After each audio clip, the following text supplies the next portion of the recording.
Bonsoir, professeur Pierre Hélard. Que pensez-vous de votre venue à Perpignan lors des deux conférences? Eh bien, ce fut un moment pénible pour moi. J'espère ne jamais y retourner. Mais blague à part, je suis ravi de ce séjour en pays catalan de France. Et grâce à vous, j'ai pu exposer différents éléments, que ce soit la construction européenne, les euro-régions en particulier. Et ce soir, exposer un peu les origines comment dire, de ce couple anglo-américain lié au judaïsme, pourquoi de tels liens. Et d'ailleurs, j'en profite pour dire que le livre de Carol Quigley, Histoire secrète de l'oligarchie anglo-américaine, aux éditions Retour aux sources, avec une préface de votre serviteur, sortira vers la mi-mai. Et le livre de cet universitaire permet vraiment de comprendre les origines profondes du nouvel ordre mondial via les élites anglo-américaines. Donc c'est un livre de première main que toute personne sensée se doit d'acquérir. Pour vous, vous identifiez les éléments de l'ordre mondial. Quels sont, au-delà d'informer les gens, comment on peut créer le doute chez ces personnes? Comment on peut les accompagner à cette démarche d'éveil, de... À l'usure, c'est-à-dire en fait, il faut toujours s'appuyer sur des faits incontournables, authentiques, officiels. Les personnes qui ont l'esprit empoisonné, parce que c'est ça le problème, la plupart des gens ont l'esprit empoisonné par le système, par les médias actuels, euh, vont sur le coup se rebeller, mais quand même face à des documents irréfutables, ça va quand même trotter dans leur esprit et user d'une certaine manière leur réticence. Et donc avec le temps, il faut être patient, peu à peu basculer du bon côté. Vous savez, il n'y a pas de secret pour se désintoxiquer, c'est comme un drogué, c'est pas en 24 heures. Et les gens aujourd'hui, peu importe l'origine sociale, niveau d'études, ont l'esprit déstructuré et infecté par l'esprit actuel, le refus du réel, le côté émotionnel, le peace and love, si tout le monde se donnait la main, il n'y aurait plus de guerre, des conneries de ce genre. Et donc, pour revenir à pied sur terre, il faut à ces gens-là et de bonne volonté, malgré tout, parce que vous avez des personnes qui ne sont pas animées de bonne volonté, qui sont des esclaves par nature, c'est triste à dire, mais ça existe.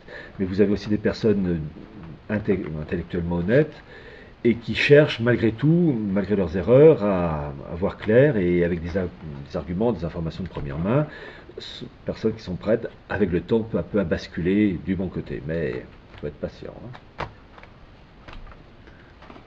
Une autre question, l'intelligence méthodique. Est-ce que vous pouvez nous parler un petit peu du schéma de ce terme, l'intelligence méthodique? Alors, intelligence méthodique, finalement, je vais me référer à un religieux français du temps de Louis XIV qui était Bossuet. Et Bossuet a une formule, vous savez, de ces personnes qui vous donnent une formule en une phrase ou deux, qui vous font un livre de 300 pages. Et cette formule, c'est le plus grand dérèglement de l'esprit consiste à voir les choses telles qu'on le veut et non pas telles qu'elles sont. Et avec ça, ça vous fait un bouquin de 300 pages, donc vous voyez les économies.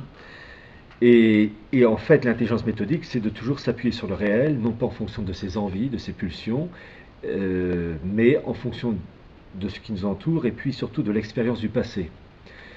Donc ça nécessite en plus l'intelligence méthodique, de la curiosité, établir des comparaisons. Et lorsqu'on a fait un constat comme un médecin qui constate que telle personne est atteinte d'une tuberculose et l'autre d'une pneumonie, eh bien, en fonction du réel, donner les bons médicaments correspondant à la maladie. C'est comme ça, c'est méthodique, c'est d'abord constater le réel et en tirer les conclusions. Et donc pour les personnes, lorsqu'elles se trompent, qu'elles sont dans l'erreur et qu'elles sont en mesure de se rendre compte de leur erreur, il y a cette transition douloureuse de se dire, en gros, j'ai été un con, et je me suis fait rouler dans la farine, donc il va falloir maintenant que je change radicalement. Et là, l'orgueil en prend un coup, et ça prend du temps. Mais c'est ça qui est le début de la résurrection, si je puis dire. Surtout qu'on n'est pas loin de Pâques. Y a-t-il eu un événement qui a déclenché votre prise de position actuelle, votre cheminement intellectuel que vous avez maintenant, ou est-ce que c'est par formation professionnelle?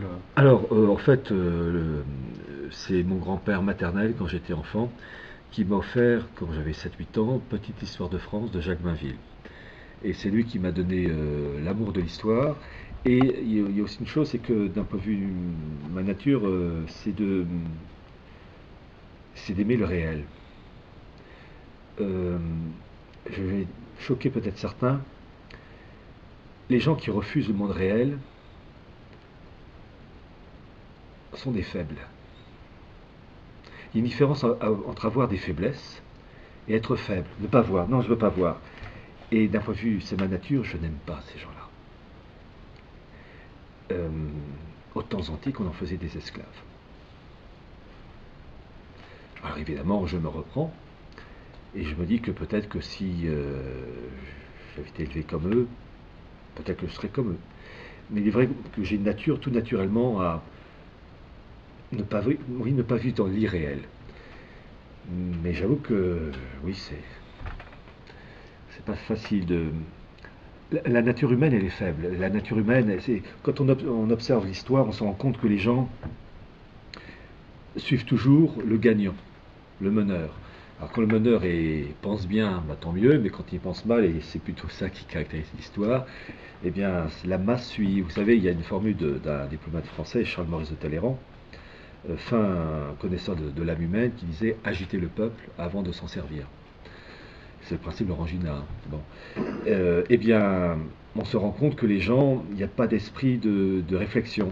Regardez comment on voit les gens qui votent encore par millions pour l'UMP, pour le PS, alors qu'ils se font rouler dans la farine depuis des dizaines d'années. J'ai envie de dire, mais vous n'avez toujours pas compris. Vous n'avez toujours pas compris.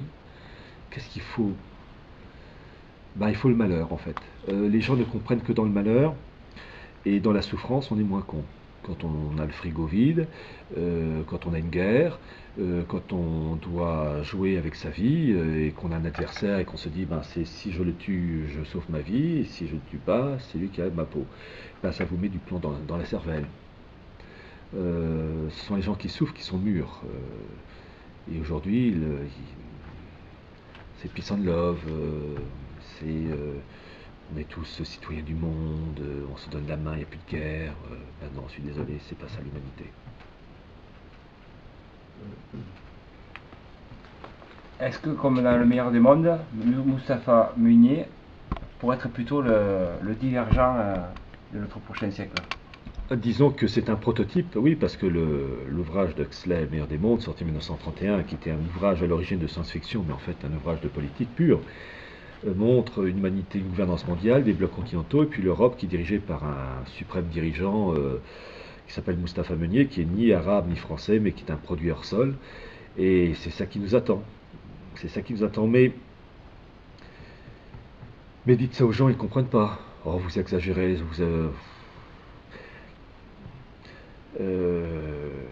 en fait, c'est triste à dire, mais le malheur, j'en reviens, met du plomb dans la cervelle. Et il faut, face à des gens qui sont abrutis par des émissions de la Secret Story et compagnie, il faut des coups durs.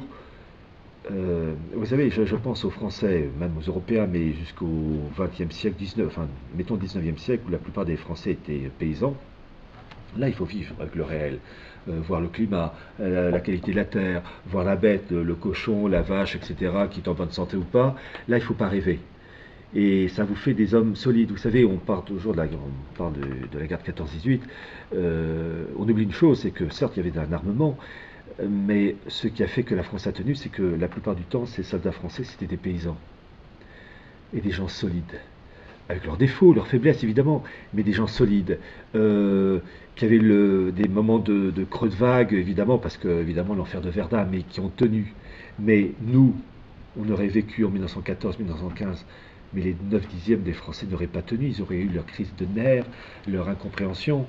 Et ces Français de 1914, c'était des soldats, c'était des mecs. Et les femmes qui étaient à l'arrière du front pour faire tourner les usines d'armement, c'était des femmes, pas des minettes.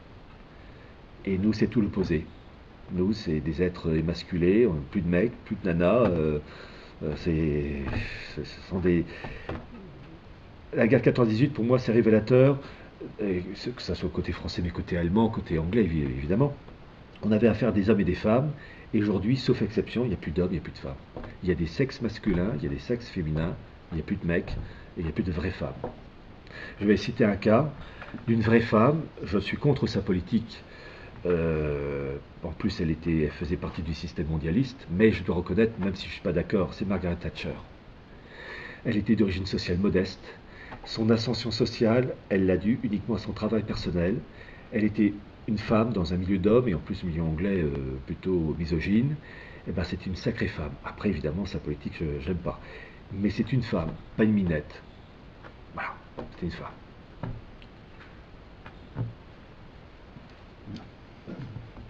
Des questions? Est-ce que vous voyez quand même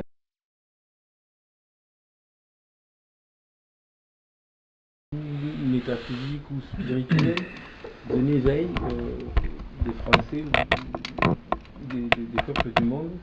Alors déjà, les Français, oui, quand même, il y a toujours une minorité qui se réveille, parce que, bon, il y a quand même des personnes qui font du travail, qui diffusent des informations, donc il y a toujours un réveil, mais il faut quand même reconnaître que c'est quand même minoritaire. Oui, une prise de conscience, mais une prise de conscience qui touche une minorité.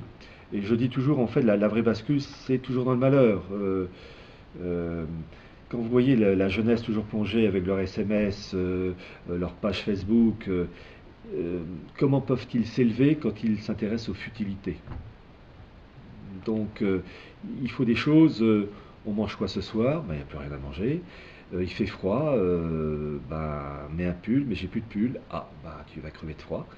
Il faut des choses primaires pour remettre les gens sur la bonne voie. C'est très à dire. Moi, personnellement, je m'en passerais parce que je risque en plus d'y passer.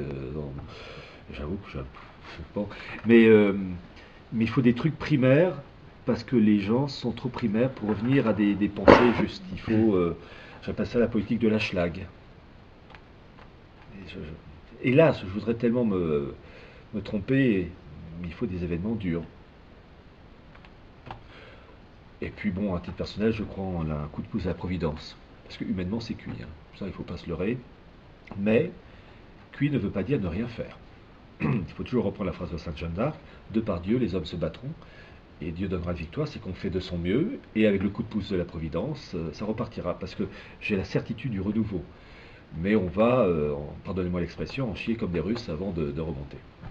Surtout qu'ils risquent, eux, de jouer un rôle particulièrement important en liaison avec le monde musulman contre l'Europe occidentale. Là, je pense qu'un jour, un drapeau flottera sur le sommet du Vatican, et ça ne sera pas le drapeau du Vatican.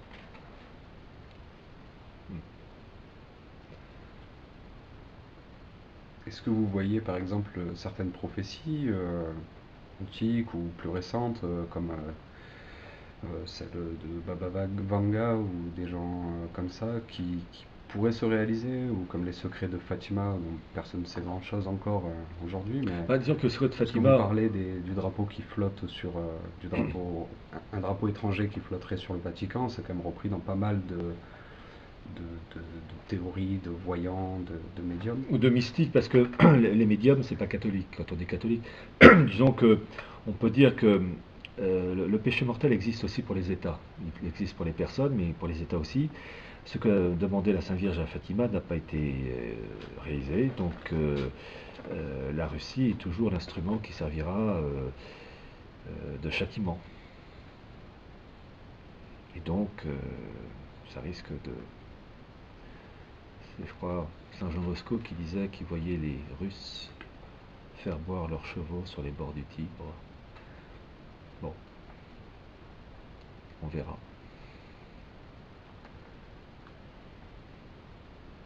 Merci.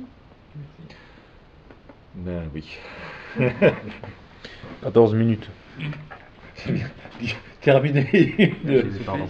Allez, vas-y, c'est bon. On refait la question. Donc, question bonus.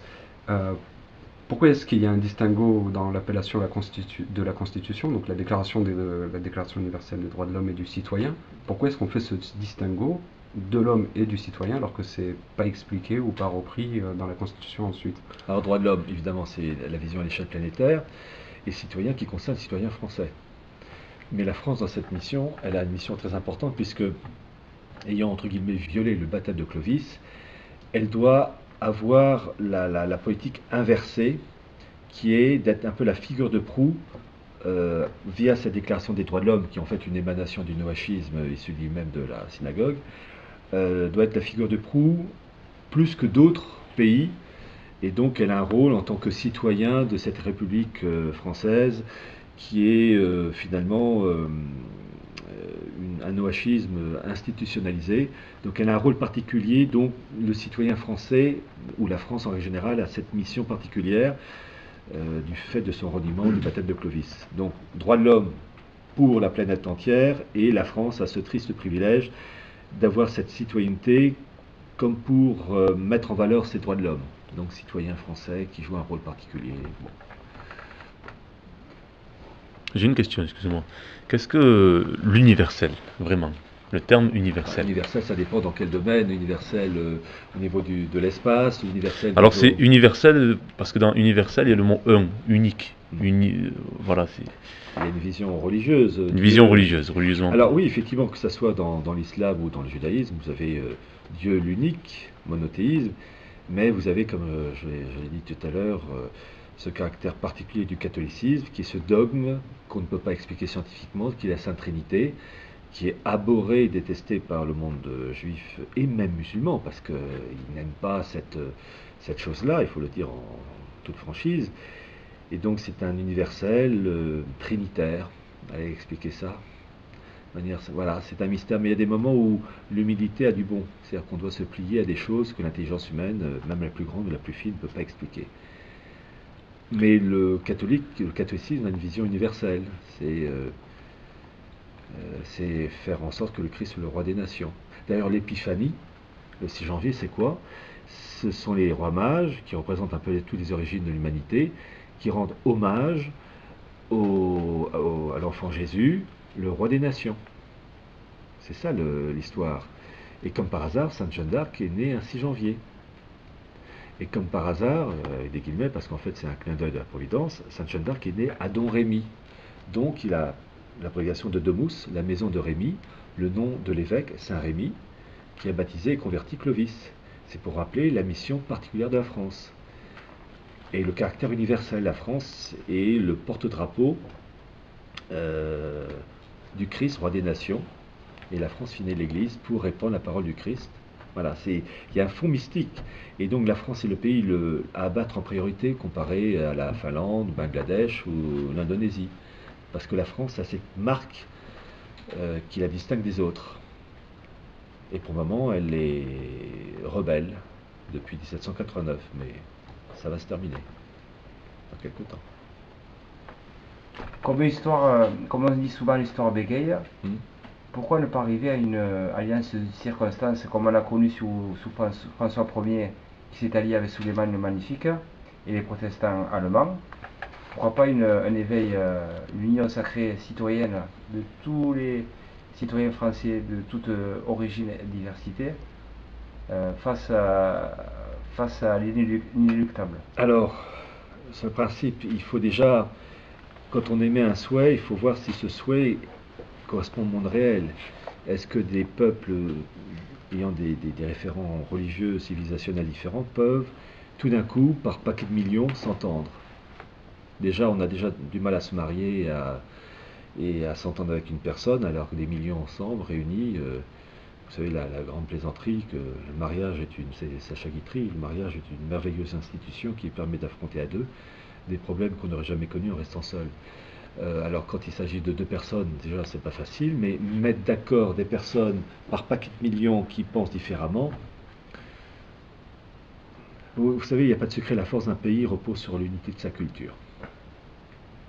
Ça, au même titre que pour se marier, il vaut mieux se marier avec quelqu'un qui a grosso modo la même origine sociale, la même tournure d'esprit religieuse, philosophique, pour éduquer les enfants quand on s'entend sur les bases et qu'on s'engueule entre guillemets que pour des petits détails, même mariage dur. Voilà, donc c'est pareil pour un peuple, il faut des référents communs de la vie de tous les jours. Et avec ça, un peuple tient. Et puis un idéal aussi pour rehausser. Et d'ailleurs, la volonté du mondialisme, c'est de mélanger les peuples qui ne s'entendent pas, qui pouvaient s'entendre en restant respectivement dans leur pays d'origine, mais de fait de les mélanger, ça crée des zizanies parce que, comme au même titre on ne se marie pas avec tout le monde, au même titre on ne s'entend pas avec tout le monde. Il y a des peuples qui peuvent avoir des relations cordiales de pays à pays, mais qui, quand on les mélange, ça tourne au vinaigre. Et au profit de qui? Et donc, ça crée le malheur qui va justifier le passage à une étape supérieure au profit du mondialisme et de ses promoteurs. Je vous remercie pour votre dernier entretien et votre agréable et impressionnante tournée sur la région de Perpignan et sur Tête. Moi, en tout cas, je vous remercie de votre accueil et de ce excellent moment passé en votre compagnie à Perpignan, sur les terres catalanes françaises. Merci. Merci.